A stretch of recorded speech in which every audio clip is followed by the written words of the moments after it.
Greetings, Culture Warriors. It is I, Jeff Vieira, the author of Culture is Everything, and your host for this latest dispatch from the front. Today's story, back to the depressing world of business news in a pandemic age. This one's from Ezra Klein, an opinion piece from Vox. And it's entitled, "There Are No Good Choices." Where I live, the sky is choking. Wednesday was the worst. The day was dark, burnt haze, red as the end of the world. My dogs paced and barked. The animal in me panicked too. If the sky couldn't breathe in the light, how were we to breathe in the air? My son is too young to wear a mask, too energetic to trap inside. How could I protect him? We wanted to flee, all of us, but where will we go? We couldn't shelter indoors, taking refuge with friends or family because of the coronavirus. We couldn't slip into nature because of the fire. There were no good choices.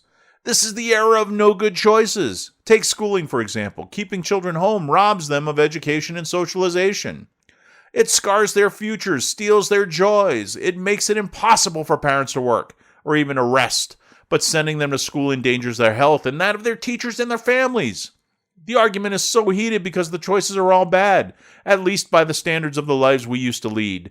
We battle like there is a good answer, like we will discover one side is right and the other is wrong, but we won't. There is no answer. Whatever we pick, it will be horrible. Everything is like that right now. Do you visit your parents, let them see their grandchild? How do you weigh the risk of contagion against the risk of isolation? If they're sick, does that make visiting them more dangerous or more necessary? How about your friends? What is the cost to your child of growing up without community, without other hands to take care of them, without other adults they're allowed to hug, to play with? Do we reopen restaurants? If they do reopen, do we go to them? The risks are terrible, but so is the thought of losing an entire industry, of seeing all those dreams die, all those futures shatter. As the Senate dithers, these decisions are being left to us, and it is tearing us apart. I almost said it's tearing us apart, Lisa. You Room fans will get it. In America, our ideological conflicts are often understood as the tension between individual freedoms and collective actions. The failure of our pandemic response policy exposes the falseness of that frame. In the absence of an effective state action, we as individuals find ourselves in prisons of our risk. Our every movement stalked by disease. We are anything but free. Our only liberty is to choose among a menu of awful options. And faced with terrible choices, we are turning on each other, polarizing against one another. YouTube conspiracies and social media shaming are becoming our salves. The way we wrest a modicum of individual control over a crisis that has overwhelmed us as a collective. The burden of decision-making and risk in this pandemic has been fully transitioned from the top down to the individual, says Dr. Julia Marcus, a Harvard epidemiologist and a dedicated Marxist. I added that last piece. It started with responsibility being transitioned to the states, which then transitioned it to the local school districts. If we're talking about schools for the moment, and then down to the individual, you can see it in this way that people talk about personal responsibility and the way that we see so much shaming about individual level behavior. But in shifting so much responsibility to individuals, our government has revealed the limits of individualism. Think of coronavirus risk like an equation. Here's a rough version of it. The danger of an act equals the transmission risk of the activity times the local prevalence of COVID-19 divided by your area's ability to control a new outbreak. Individuals can control only a small portion of that equation. People can choose safer activities over riskier ones, though the language of choice too often obscures the reality that many have no economic choice save to work jobs that put them and their families in danger. But the local prevalence of COVID-19 and the capacity of authorities to track and squelch outbreaks are collective functions. They rely on competent testing infrastructures, fast contact tracing, universal health insurance, thoughtful reopening policies, strong public health communication, reliable economic support for the displaced, and social trust. They require obedience of people like me. I'm sorry, that was edited out. Managed well, they lower the background risk, making more activities safe enough to consider, making the decisions for individuals face easier. But in America, that public infrastructure has failed most people in most places. The result is a maddening world. Oh, dear God, the corona's back. Of risk that individuals have been left to navigate virtually alone. In the absence of an effective public response, we turn our frustrations on each other. As we fail to navigate the impossible choices we're left with, we shame each other for going to beaches, to protest, to bars, to schools, for burning down cities. No, I'm sorry, that was edited out. We're angry at college kids attending parties and bikers attending rallies and runners who don't don their masks as they speed by, each exhalation a threat to ourselves and those we love. Not like burning down cities is a threat. But I edited that.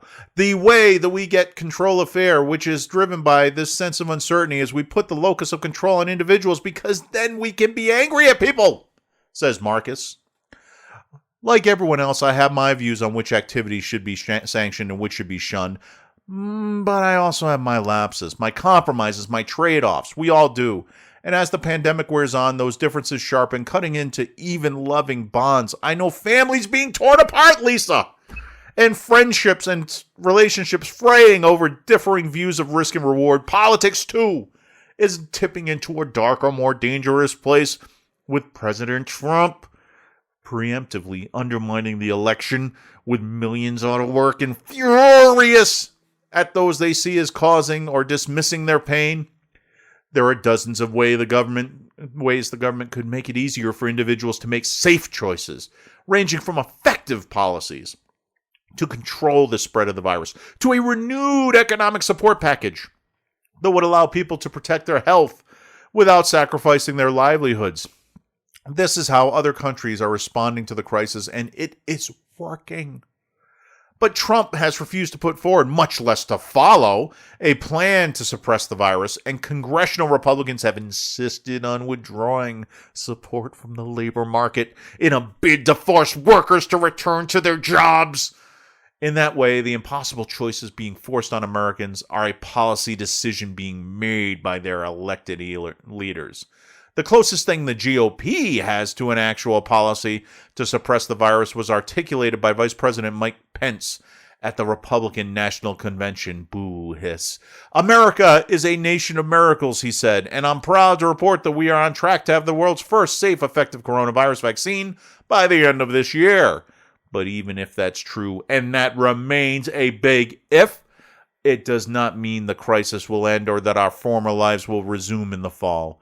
Even if the vaccine were to come this fall, it would take us over a year to get the number of doses needed to vaccinate the population, says Michael Osterholm, director of the Center for Infectious Disease Research and Policy at the University of Minnesota. A year from now, we'll be still be dealing with this situation. So I'm not here thinking about how to get through the next election. I'm thinking about how to get through the next few years. Imagine Joe Biden wins in November and Democrats also take the Senate. Oh, just imagine. Oh, sweet Lord, just imagine. I'm sorry, I shouldn't invoke the deity being an atheist. What options will be open to them? Would the nation follow a lockdown if one were needed? Would disappointed Trump voters heed a renewed push on masking, or would that simply feed the arcane phantasmagoria of QAnon? Are we prepared socially and psychically for a vaccine that fails or even just disappoints? Will enough of us even trust a vaccine given the Trump administration's relentless promotion of untested cures? We have been set up to fail.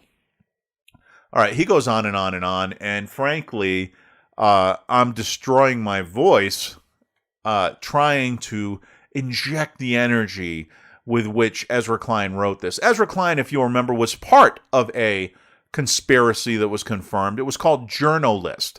This is where reporters on the left, and that's almost all reporters, got together to decide what their talking points were going to be on issues of the day. It got exposed, I believe it was by 4chan, and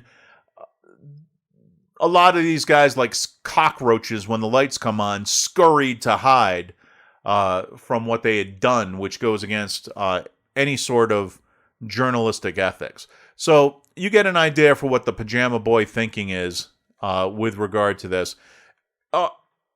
What I want to show you is that, number one, this is always how collectivists, how socialists, how Marxists deal with complex crises. There is a reason why totalitarian government, central planning, always fails, always makes things worse. And it comes down to this.